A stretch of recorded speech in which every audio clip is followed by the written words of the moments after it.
Hello again, everybody. I just want to very quickly get back to you as fast as I can. There's a lot to go through, so I'll try and make this a bit rushed. Thank you, everybody. It's been helping me so far with this issue. I feel like I'm on a learning curve, and there's too many people to thank. Lots of links been given in replies, and it's led me to study all of this a lot more.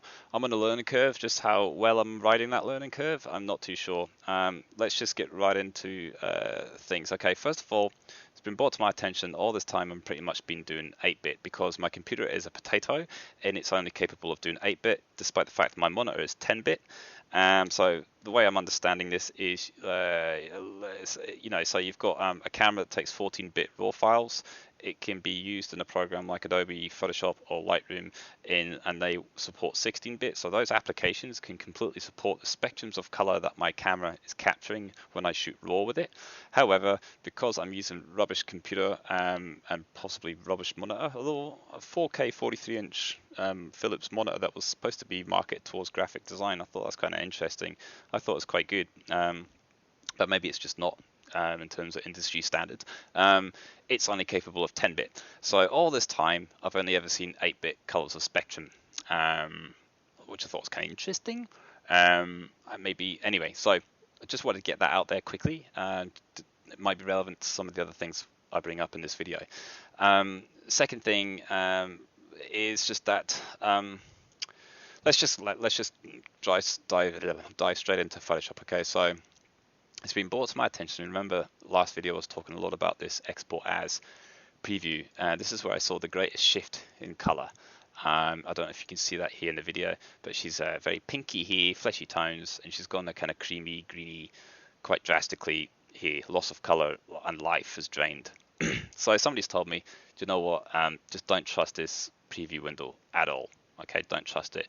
Which I thought was kind of okay, cool. It's not soft proof mode. Don't trust what you're seeing. I thought, okay, well, what's the point of it being a preview at all then?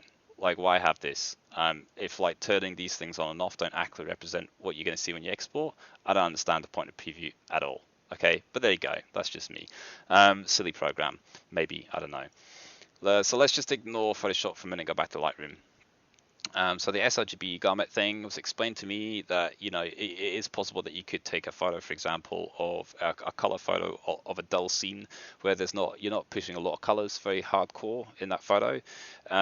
It's possible that all the colors in that photo would have fallen under the sRGB garment 8-bit. You could have literally taken that photo JPEG 8-bit instead of DNG 14-bit, and everything would be hunky-dory. You would have it would have been overkill.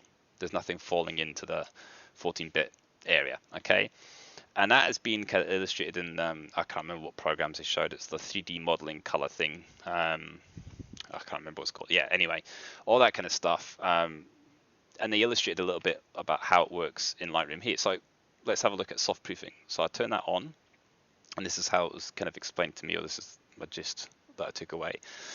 So when I click up here, and what they call it the high destination garment warning. So the places that have gone red is where when I go from ProPhoto 16-bit to sRGB, it's going to have to remap those areas to a different color because it cannot do it. It's fallen out of its spectrum. All right, that's my understanding. All right, some of it's like brightly parts that are kind of clipping. Some of it's kind of dark parts. So here we've got some strong saturated blues in here and some sort of bright pink areas. These are falling out with the tone that it can handle for sRGB. That's my take on understanding what this does. Okay, cool. So in a way, I'm viewing this preview right now in sRGB. It's still represented to me as being 16-bit ProPhoto. It's just telling me what it's going to struggle with when it goes to export, right? What I find really interesting here is the point of this video. Okay, I thought I was going a little bit mad, but let's do a side-by-side comparison. Ignore the red highlight bit, so I could just turn it off now. Right, this skin here, which is not affected by the red highlight bits, all the bits that are not red, right, is actually a completely different tone to how it is over here. All right, I don't know if you can see that in the video. I'll just take it off. But over here in the shade where it's not being clipped, it's gone kind of creamy sort of cream highlight, kind of cream shadows even probably, and a green tint. Over here it's much more pink, magenta and fleshy. Okay, well, why is it doing that? Why is it doing what appears to be a complete tonal shift when going from ProPhoto 16-bit to sRGB 8-bit? I don't quite understand that because I'm seeing a different tone. What that button is doing is telling me these are the bits that it's going to struggle with, but those bits are fine. Nah, it's not. It's doing something. It's changing something. I don't quite understand what it's doing there. I thought it was going crazy, but I looked at the girl's face too, and I can see the same thing. I don't know if it's so obvious here, but here we've got a more kind of creamy look to it, and here it's more kind of pink, fleshy look. So they're not the same, and I was seeing that when I went to export. I could see it in my JPEG image viewers, such as Fastone, and that has CMS box that you can tick to enable. I saw the same thing in Windows Photo Viewer. Saw the same thing when I uploaded it in the browser. I could tell straight away, just from an export without doing side-by-side comparisons, that it looked off. I somehow lost a little bit of that rosy kind of magenta. I don't understand, because apparently this is only the bit that's going to be gone. And it's fascinating because all this time I've just been obsessed with analyzing. Whoops, days what I'm doing.